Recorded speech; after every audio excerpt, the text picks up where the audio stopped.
My mother told me that she remembered it arriving at my grandmother's flat. I can't tell you when, somewhere around 1905, 1910, Right. from the Tiffany studio in New York.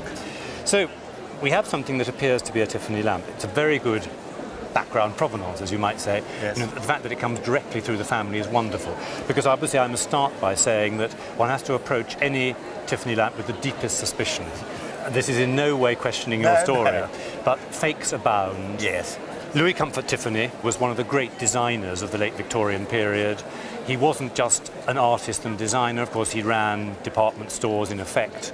There were branches in Paris and London and elsewhere. And he specialised in glasswares.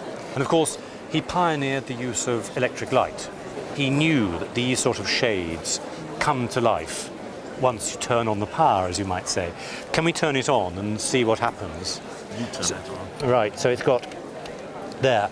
Now I think we can see immediately the colours burst out of this, because Tiffany specialised in not just coloured glass, but the glass itself is mottled and layered, and so that it's full of colours with each piece. And this, of course, makes it much more exciting.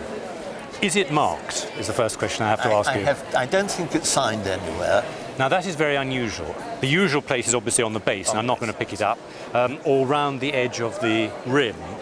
It's not impossible that it would be unmarked for whatever reason, and I don't understand why. Now, Tiffany did a whole series of lamps which were based on flower forms. There's a poinsettia one, there's lots and lots, many of which are well known.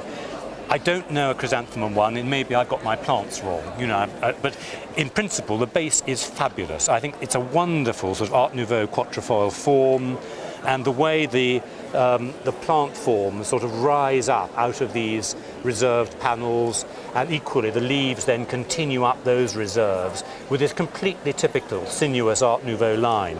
It's absolutely classic. Now, the story that you tell sounds fine. The only problem is the lack of the mark, and I don't know the shape. But I'm not saying, therefore, it's not a Tiffany lamp. It needs more research.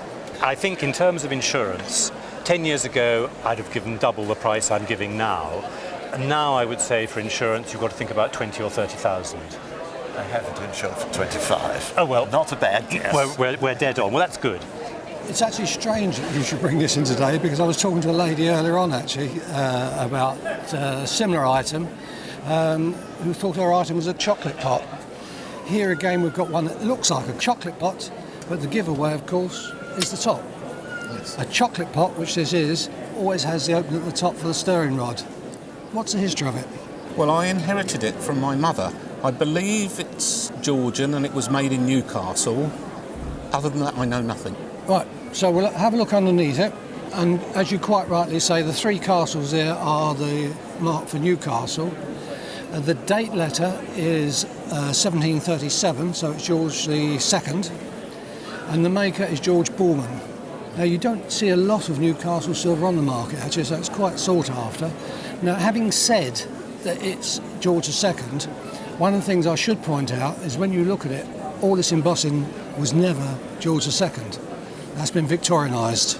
Oh. So all this chasing has been done afterwards. If the piece was, as it should be, nice and plain without all this chasing, it would bring a lot more than it would now. But even so, I mean, a piece like that today, you're probably looking at around about £1,500, £2,000.